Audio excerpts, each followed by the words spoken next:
Hi friends, குட்டி காவேரி நம்ம பெரிய காவேரி மாதிரியே ரொம்ப துருதுருன்னு சூப்பராக இருக்காங்கன்னு நினைக்கிறவங்க மறக்காமல் நம்ம வீடியோக்கு லைக் பண்ணி தருவீங்க. காவேரி ஸ்கூலுக்கு போகிறதும் குட்டி காவேரி ஸ்கூலுக்கு போகிறதும் அவங்கள விட விஜய் வரதும் ஒவ்வொரு நாளும் ஒவ்வொரு மிஸ்ஸிங் ஆகிடுது. 2 பேரும் மீட் பண்ணுறதில்ல. ஒரு நாள் காவேரியும் காவேரியோட அம்மா சாரதாவும் ரோட்டில் நடந்து வந்துட்டுருக்காங்க. அதாவது ஸ்கூலுக்கு வந்துட்டுருக்காங்க. வரும்போது விஜய் கார் எடுத்துக்கிட்டு ஸ்பீடாக வராரு. வந்துட்டு உடனே காவேரி சாரதாவை பார்க்குறாங்க. சாரதாவை பார்த்துட்டு, சாரதா அத்தை கூட யார், காவேரி மாதிரியே இருக்கே அப்படின்னு என்ன செய்கிறாங்க, ஓவர்டேக் பண்ணி ஸ்பீடாக காரை எடுக்கிறாங்க. ஆனால் காரு டிராஃபிக்கில் மாட்டிக்குது. அப்போ காரை விட்டாத இறங்கி போய் பார்க்கலான்னு பார்த்தா குட்டி காவேரி காருக்குள்ளே உட்காந்துருக்காங்க. அதனால் விஜயால் கீழே இறங்கி ஓடி போய் பார்க்க முடியாமல் போயிடுது. ஐயோ, நம்ம பார்த்தது உண்மைதானான்னு ரொம்ப ரோட்லேயே தலையை பிடிச்சிக்கிட்டு ரொம்ப இங்கேயும் ஓடிக்கிட்டு, அது காவேரி தான், நான் பார்த்த மாதிரி இருக்கே, காவேரி தான், சாரதா அத்தை கூட காவேரி தான் போகிறா, ஆனால் ஃபோனெல்லாம் யாருமே ரீச் பண்ண மாட்டாங்களேன்னு மறுபடியும் டிராஃபிக்கில் ஏறாரோன்னு ஸ்பீடாக கார் ஓட்டிகிட்டு போய் அங்கே அக்கம் பக்கத்தில் கேட்குறாங்க. இங்கே ஒருத்தவங்க ஒரு பொண்ணு கூட நடந்து போனாங்களா, அவங்க எந்த சைடு போனாங்கன்னு தெரியுமான்னு சொல்கிறாங்க. இல்லை, இங்கே யாருக்கும் தெரியலம்மா அப்படின்னு சொல்லிட்டு அங்கே உள்ள கடைக்காரங்களாம் சொல்லிடுறாங்க. அதுக்கப்புறம் விஜய் ரொம்ப தேடி போகிறாரு. ஆனால் அவங்க 2 பேரும் கிடைக்கல. அதுக்கப்புறம் ஸ்கூலுக்கு போயிடுறாங்க. ஸ்கூலுக்கு விட்டுட்டு மறுபடியும் மறுநாள் என்ன செய்கிறாங்க, விஜய் அதே டைமிங்கில் சீக்கிரமாக அந்த ஓரத்தில் நிற்கிறாங்க. கரெக்டாக காவேரியும் சாரதாவும் நடந்து வராங்க. அதை பார்த்த விஜய்க்கு செம்ம அதிர்ச்சி ஆகுது. அதிர்ச்சியாகி காரை விட்டு கீழே இறங்குறாங்க. கீழே இறங்கி காவேரி பார்த்து காவேரி அப்படின்றாங்க. உடனே சாரதாவுக்கு செம்ம ஷாக்கு. அவங்க வாயில் கை வச்சுட்டு, ஐயோ, இவர் எங்கள் மாப்பிள்ளை இங்கே வந்தார் அப்படின்னு ரொம்ப ஷாக் ஆகி அவங்களும் நிற்கிறாங்க. உடனே காவேரி சார், நீங்கள் யார் அப்படின்னு சொல்லி கேட்குறாங்க. உடனே காருக்குள்ளேருந்து குட்டி காவேரி, டேடி, எங்கள் மிஸ் பேர் உங்களுக்கு தெரியுமா அப்படின்னு சொல்லி கேட்குறாங்க. என்னது, உன்னுடைய காவேரி மிஸ் இவங்க தானா அப்படின்றாங்க விஜய். உடனே விஜய்க்கு செம்ம ஷாக்கு மேலே ஷாக்கு.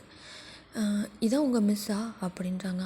ஆமாம் டேடி, இவங்க தான் என்னோடய மிஸ்ஸு. என்னோடய அம்மா மாதிரியே நல்லா பார்த்துப்பாங்க. எனக்கு லஞ்ச் பேக்லாம் இவங்க தான் ஓப்பன் பண்ணி எனக்கு ஊட்டி கூட விட்டுருக்காங்க டேடி. இவங்க எல்லார் அம்மாவும் எல்லாரையும் பார்த்துக்கிற மாதிரி என்ன எங்கள் அம்மா மாதிரி இவங்க பார்த்துக்குவாங்க டேடி அப்படின்னு சொல்கிறாங்க. உடனே விஜய்க்கு ரொம்ப ஒரு சமயம் சந்தோஷமாக இருந்தாலும் என்னோடய காவேரி கிடச்சிட்டான்னு சந்தோஷத்தில் போய் பேச போகிறாங்க. கரெக்டாக காவேரி யார் சார் நீங்கன்னு கேட்கவும் ரொம்ப ஷாக்காகி அதுக்கு ஒரு அதிர்ச்சி ஆகிடுறாரு. காவேரி என்ன தெரிலையா அப்படின்னு சொல்கிறாங்க. உடனே சாரதா தம்பி என்னாச்சு அப்படின்ற மாதிரி கேட்குறாங்க. இல்லைம்மா, இது யாருன்னு தெரில, ஓடி காவேரின்னு வராங்க அப்படின்னு சொல்கிறாங்க. உடனே சாரதா இல்லைம்மா, தம்பி நம்ம தூரத்து சொந்தக்காரங்க அப்படின்னு சொல்லுவோம். விஜய்க்கு அதிர்ச்சி மேலே அதிர்ச்சி. என்னத்தை சொல்கிறீங்க, நான் தூரத்து சொந்தக்காரங்களா அப்படின்றாங்க. ஒரு மாதிரி கண்ணை காமிச்சிட்டு அப்படின்றாங்க.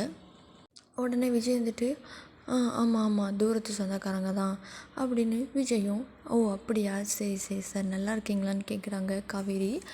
நல்லா இருக்கேன் அப்படின்னு விஜயும் 3வது மனுஷன் மாதிரி பேசிட்டு அங்கேருந்து போயிடுறாங்க.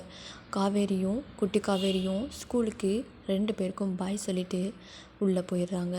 குட்டி காவேரி அழைச்சிட்டு உள்ளே போயிடுறாங்க. அதுக்கப்புறம், அத்தை என்ன நடக்குது, என்னாச்சு காவேரிக்கு, என் காவேரி இல்லைன்னு சொன்னீங்க, இப்போ இது யார் செல்ல மாதிரி நிற்கிறா, இவ யார் அப்படின்றாங்க. தம்பி நான் என்ன சொல்ல வரேன்னா என்னை மன்னிச்சிருப்பா அப்படின்றாங்க. எதுக்கு மன்னிப்பு கேட்குறீங்க, என் காவேரி இல்லைன்னு என் காவேரி என்கிட்டேருந்து ஏன் பிரிச்சுட்டு போனீங்கன்னு காவேரி சாரதா ஏதோ தப்பு பண்ண மாதிரி கத்திக்கிட்டு இருக்காங்க. உடனே சாரதா தம்பி நான் சொல்கிறது கேளுங்களேன் அப்படின்றாங்க. உங்களுக்கு எப்படி மனசாட்சி வந்துச்சு, ஒரு குழந்தையும் அப்பாவையும் இப்படி தான் தவிக்க விட்டுட்டு உங்கள் பொண்ணு தான் முக்கியம்னு கூட்டிகிட்டு போயிட்டீங்களா, இவன் எப்படி போனா என்ன, பிள்ளை எப்படி போனா என்னன்னு அப்படியே கூட்டிகிட்டு போயிட்டீங்களா அத்தை அப்படின்னு சொல்கிறாங்க. தம்பி நான் ஒரு நிமிஷம் சொல்கிறது கேளுங்க அப்படின்றாங்க. சொல்லுங்கள், என்ன சொல்ல போகிறீங்க, மன்னிச்சிடுங்க அப்படின்னு சொல்லிட்டு என்ன சொல்ல போகிறீங்க அப்படின்றாங்க. உடனே சாரதா இல்லை, நாங்கள் இருந்து 2 பேரையும் சேர்த்து வைக்க தான் நாங்கள் முடிவு பண்ணோம். ஆனால் காவேரிக்கு மெமரி லாஸ் ஆகிடுச்சி. ஒரு இடையில நடந்த 6, 7, 8 வருஷத்துக்கு என்ன நடந்துச்சுன்னே தெரியாமல் அவள் மெமரி லாஸ் ஆகிட்டு அதனால தான் டாக்டர் எதையும் ஞாபகப்படுத்தக்கூடாதுன்னு சொல்லிட்டாரு. அதுக்குன்னு விட்டுட்டு இப்படி போயிடுவீங்களா அப்படின்றாங்க. உடனே பாட்டி தான் சாரதா இருந்துட்டு பாட்டி தான் கையெடுத்து கும்பிட்டு தயவு செஞ்சு என் பேரனை என்கிட்ட ஒப்படைச்சிட்டு நீங்கள் உங்கள் பொண்ணை கூட்டிகிட்டு கிளம்பிருங்கன்னு சொன்னாங்க. அதனால தான் தம்பி நாங்கள் மன வருத்தத்தோட என்ன பண்ணுறது ஏது பண்ணுறதுன்னு தெரியாமல் அங்கேயே உங்களை விட்டுட்டு நாங்கள் கிளம்பிட்டோம் அப்படின்றாங்க. பாட்டி சொன்னால் நீங்கள் என்கிட்ட சொல்ல வேணாம் அப்படின்னு ரொம்ப இதாக இருக்காங்க. இப்படி பண்ணீங்க எவ்வளோ நாள் நான் அழுதுருப்பேன் தெரியுமா அத்தை? என் காவேரியை இழந்து எவ்வளோ கஷ்டப்பட்டுட்ருக்கேன், எவ்வளோ வேதனைப்பட்டுருக்கேன். இப்படி என் காவேரியை பிரிச்சுட்டீங்க என்கிட்டேருந்து அப்படின்னு ஒரு மாதிரி அழுவ ஆரம்பிச்சிடுறாரு. சாரி தம்பி, என்னை மன்னிச்சிருங்க அப்படின்றாங்க. எனக்கு தெரியும் அத்தை, என் காவேரியை நான் எந்த டாக்டர்கிட்ட வேணாலும் போய் நான் வந்து சரி செய்ய தயாராக இருந்திருப்பேன். ஆனால் நீங்கள் என் காவேரியை முழுசாக என்கிட்டேருந்து பிரித்து கூட்டிகிட்டு போயிருக்கீங்க. இப்போ பாருங்கள், தினம் அம்மா எங்கன்னு என் பொண்ணு கேட்டுட்ருக்கா. மன்னிச்சிருங்க தம்பி அப்படின்னு சாரதா திரும்ப மன்னிப்பு கேட்குறாங்க. சரித்த, இப்போ எங்கே இருக்கீங்க, என்ன செய்கிறீங்க, சுத்தமாக ஞாபகம் இல்லையா? ஃபோட்டோ ஏதாவது காமிச்சிங்களா? ஏதாவது ஞாபகப்படுத்த நீங்கள் இது வரைக்கும் எதனா ட்ரை பண்ணியிருக்கீங்களான்னு சொல்லி கேட்குறாங்க. அதெல்லாம் பண்ணலை தம்பி. ஆனால் இப்போ வந்து என்ன ரீசெண்டாக விஜய்னு பேரை கேட்டால் எனக்கு விஜய்ன்றவங்க யாராவது தெரியுமான்னு சொல்லி கேட்குறா அப்படின்றாங்க.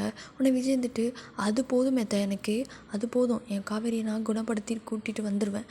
ஃபோட்டோலாம் காமிச்சு நான் இன்னும் என்னோட பழைய நினைவுகள்லாம் அவள்கிட்ட கொட்டி அவளை பழைய காவேரியாக மாற்றி காட்டுறேன் அப்படின்றாங்க. பார்த்து தம்பி, வந்து பழைய ஞாபகம்னா ரொம்ப ஞாபகப்படுத்த வேணான்னு சொல்லியிருக்காங்க டாக்டரு. அப்படி படுத்துனா உயிருக்கே ஆபத்தாயிரும். அதனால் நீங்கள் வந்து அவங்களுக்காக வரணும், ஒரு விஷயத்த காமிச்சு அவங்களுக்கா ஞாபகம் கொண்டுட்டு வந்தீங்கன்னா அவங்க வந்து பேக் டு நார்மல் ஆயிடுவாங்க அப்படின்னு சொல்லி டாக்டர் சொல்லியிருக்காங்கன்னு சொல்லி சாரதா சொல்கிறாங்க. அதெல்லாம் நான் பார்த்துக்கிறேன். இப்போ எங்கே இருக்குது வீடு அப்படின்னு சொல்கிறாங்க. வீட்டை கொண்டு போய் காட்டுறாங்க. சாரதா காரில் இறங்குன்னு வீட்டில் கொண்டு போய் விட்டுட்டு, இத்தனை நாள் ஏன் இப்படி வேஸ்ட் பண்ணிட்டீங்க என் காவேரியை, எத்தனை வருஷம், அப்பா எனக்கு வந்து என்ன சொல்கிறதுனே தெரியல அத்தை அப்படின்னு ரொம்ப மன உளைச்சலோட பேசிக்கிட்டு வீட்டில் போயிட்டு எல்லாத்தையும் பார்க்குறாரு. சுற்றி பார்த்துட்டு கொடைக்கானல் வீட்டிலேருந்து எங்கே போனீங்க, நான் அங்கே போய் தேடிட்டேன், நிவின் ப்ரோ, குமரன் ப்ரோ யாருமே ஒரு ஃபோனு கூட அட்டன் பண்ண மாட்டேறீங்க.